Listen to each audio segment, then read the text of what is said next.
Hello everyone and welcome to Couch Connect Part 2. I'm here with Vanessa and she's a lovely human who's in her second year of commerce and once she was able to rappel down a waterfall. And this year's Megan. She's in fourth year Con Ed majoring in bio and she's once climbed up a volcano. So although today's video may not be quite as adventurous as some of our previous life pursuits, we're still really excited to be joining you for Couch Connect this week. So Couch Connects are going to be videos just like these that dive into a topic that we think is important to talk about as Christian students and provide you with some questions and some challenges to dig into this topic even deeper. So because you're watching this video, you probably are already aware of our Instagram or Facebook, but we really just want to encourage you to give @P2C Queens a follow or to join our Facebook group because in these places you'll be able to find a lot of information of what's going on in P2C, to connect with people, to have prayer challenges and prayer resources, and to find out what events are coming up soon. We also wanted to let you know that later on this week, the fellowship team and the prayer team are going to be announcing prayer partners. So this will be an opportunity for you to partner with someone else in P2C and share prayer requests and help carry each other's burdens as the semester gets busier. So stay tuned to Facebook and Instagram to find out some more information later this week. Yeah, so our topic for last week was on stress and anxiety, and we posted some reflection questions to allow you to kind of think a little bit more about this and how you can, give it all up to God, that kind of thing. And this week our topic is going to be on something that's quite related. It's on bearing one another's burdens and knowing how to love other people.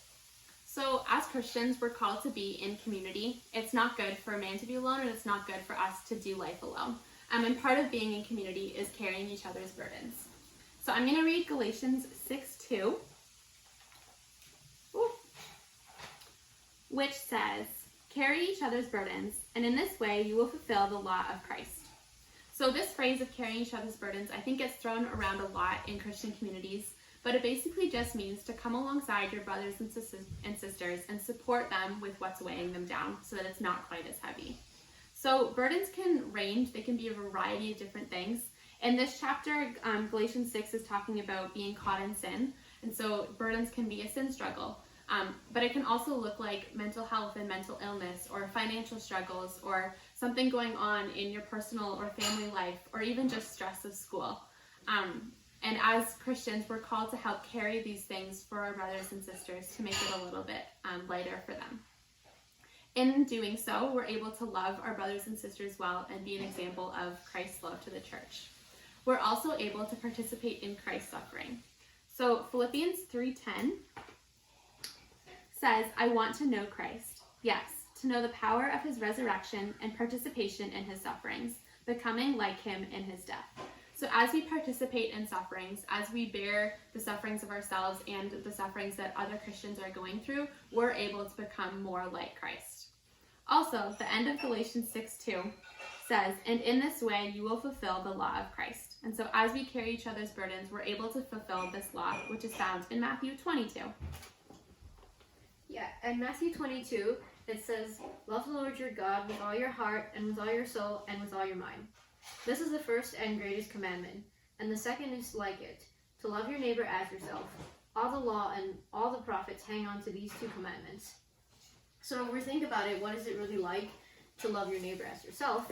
Well, to love other people in community, it means to be intentional in the relationships that you make and all that. And this can actually be shown in different ways. Like, we all have different love languages. So I know that for me personally, the way that I like to show affection and all that is through giving hugs and through giving little compliments and through having conversations and all that. I also really like writing little notes of encouragement and receiving these as well.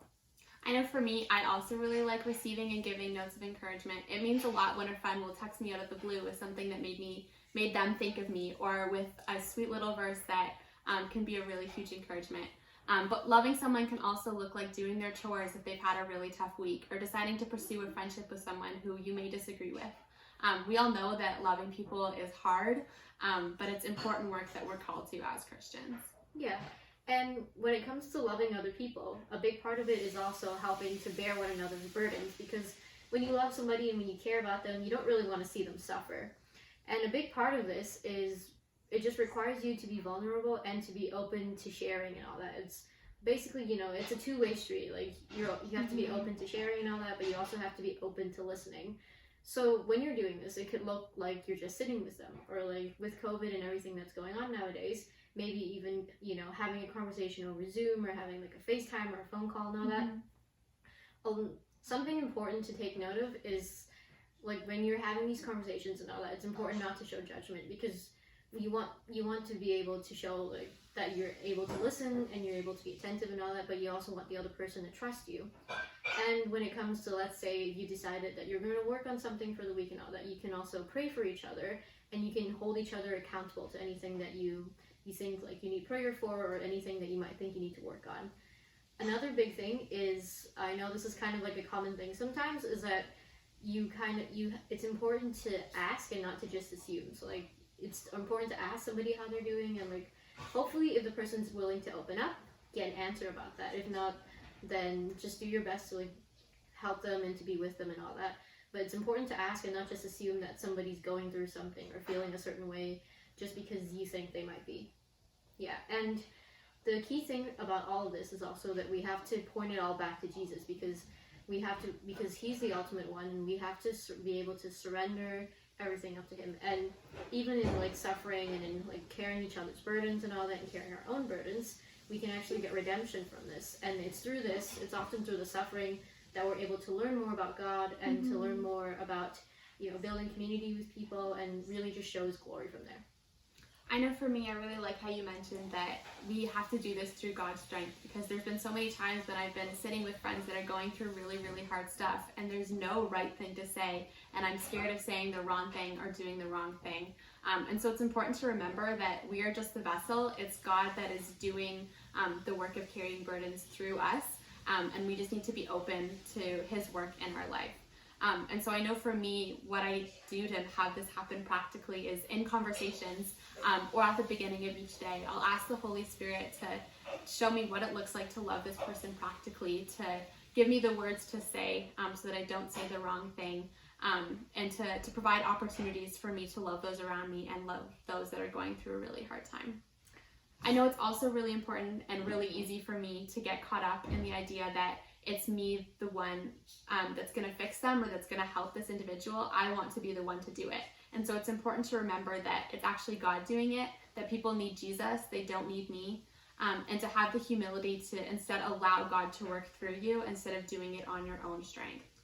Yeah, so this kind of allows us all to just kind of really think about where you are right now in terms of, like, spiritually, emotionally, mentally, and all that. And this really allows us to think, am I truly relying on God, or am I just trying to rely on my strength and the control, or, like, the little control that I might have of whatever situation I'm in?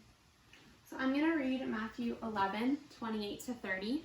And it's Jesus saying, "Come to me, all you who are weary and burdened, and I will give you rest. Take my yoke upon you and learn from me, for I am gentle and humble in heart, and you will find rest for your souls. For my yoke is easy and my burden is light." So Jesus invites us all to come to him with our burdens and with our friends' burdens, because his yoke is easy and his burden is light.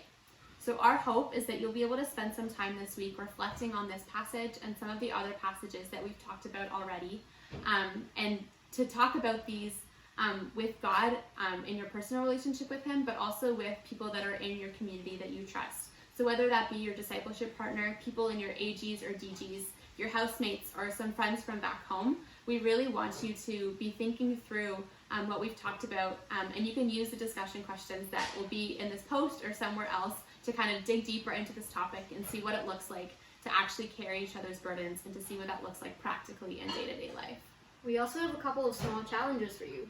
So the first one would be to reach out to 2 people and ask them how you can pray for them. And we really encourage you to take this chance to also just have, like, a conversation with them, maybe about, ask them how they're doing, what's going on in their lives, how's their schoolwork, just, topics and things like that. Just, like, really be there and use this chance to kind of build those relationships and, like, form those connections. We also recognize that you can't pour from an empty cup, and you need to allow God to fill you. And so we really want to encourage you to reflect and to write down how you are doing mentally and emotionally and in your walk with Jesus, so that you can identify that and you can first be filled before you try and pour out and love those around you. Yeah, so that's about all that we have for this week's Couch Connect. Stay tuned for the reflection questions that'll be coming out soon, and have a good week. Bye. You are loved.